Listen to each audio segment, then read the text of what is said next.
Hello! Quite a few people have asked me to show how I did the visual effects for the Steam Snow and Sound video, so I whipped up this quick how-to to show you.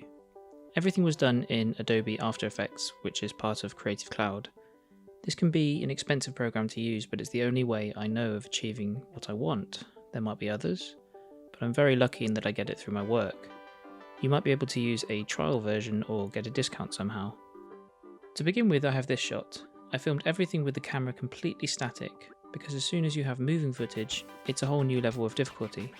In this shot, the little bagnall is reversing past the green loco from right to left. The shot looks a bit clean and clinical on its own, so a top layer of atmospheric smoke is useful. There are a few choices, but the best one is the slow creeping mist.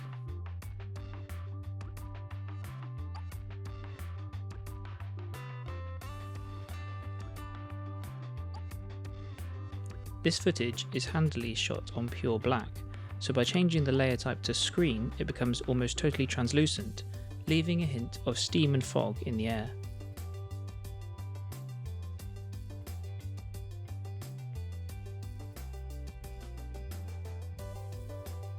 I've also turned the opacity down for good measure, as I don't want it to be too obvious. Remember that any effect you are adding should become part of the scene and contribute to the willing suspension of disbelief. In a strange way, you are aiming for people to not notice your work, so subtlety is key. In this folder, I have a range of green screen smoke charge effects from YouTube. These were shot with real smoke and give a great effect. Crucially, there is more white than grey in the smoke, so it can almost pass for steam.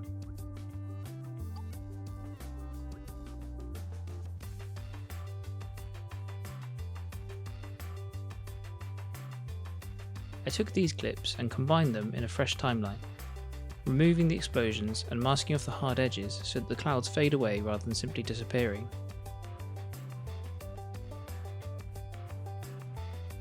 I used the key light effect to remove the green screen so that the background was transparent. Note that this composition is very tall to allow me to position it anywhere and the steam to disappear up and out of shot. Importing the clip into the main sequence allows us to see how long it lasts and where it could fit in.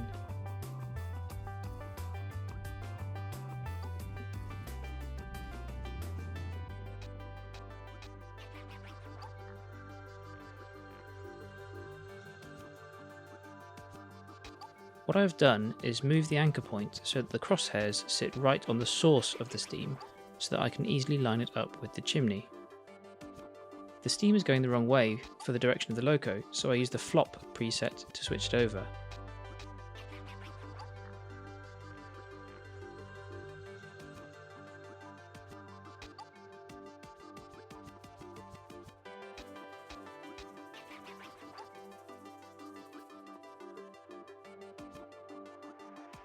Aligning it with the chimney gives a rather pleasing effect, but the steam has too much of an outline as it decays.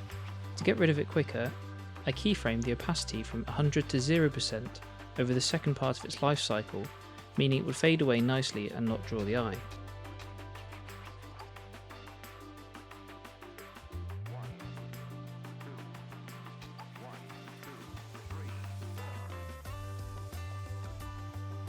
With the first chuff looking good, duplicating the layer gives us a second one. I prefer to duplicate the layer rather than start a new one, as then it retains the position and anchor point settings. Moving the start point later in time means that the chuff is now in the wrong place, so it's a simple adjustment to find where the chimney is at that point and match it with the crosshairs.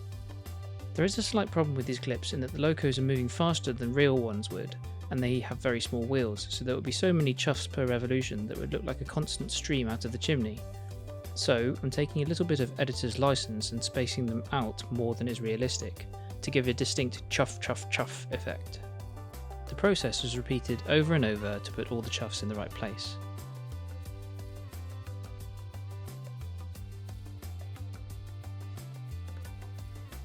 Now we have a challenge. The loco goes behind the yard crane, but the steam effects sit on top and appear to be in front of it. We'll get around this with a little cheat, and it's here that shooting static footage really helps. I duplicate the background layer and move it to the top, obscuring all of our steam effects. Then, using the masking tool and drawing around the outline of the crane means that only the crane itself will sit on top of the steam and smoke.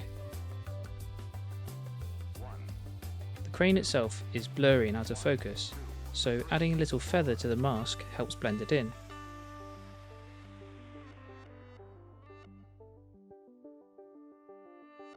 So far so good, but the steam effect is a little repetitive and it's a bit obvious it's a repeating clip. Thankfully, because all the keyed green screen sequences have been set up to have the steam starting from the same position, I can hold down Alt and drag any of the sequences onto the clip I want to replace. I have 4 smoke effects clips and try to use them in as random a sequence as possible, avoiding repetition, so it doesn't just go 1, 2, 3, 4, it goes 1, 3, 2, 4, 3, 2, 4, 1, etc, etc.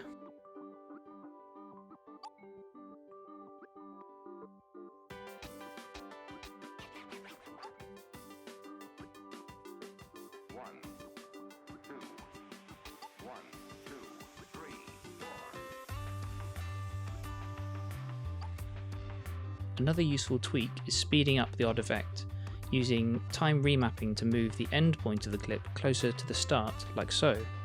This means the steam comes out of the chimney faster and is great for a loco working hard. Now it's starting to look good, but the green loco needs some more action. This time I'm using some endless looping footage with a black background and switching the layer type to screen once again. That means this loco appears to have some leaking joints.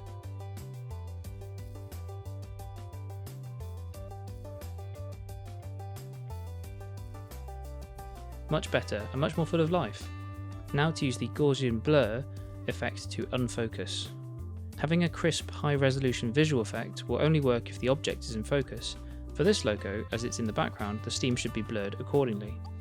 There you have it. I hope this clears up how some of the movie magic was done, and if it inspires you to do the same, that's great. If you have any questions, please do ask in the comments section. I'll also put a link in the description to a Google Drive folder where you can download the smoke effects I've used. They were all free ones that I found online. Thanks very much for watching. Please remember to subscribe to the channel for more videos.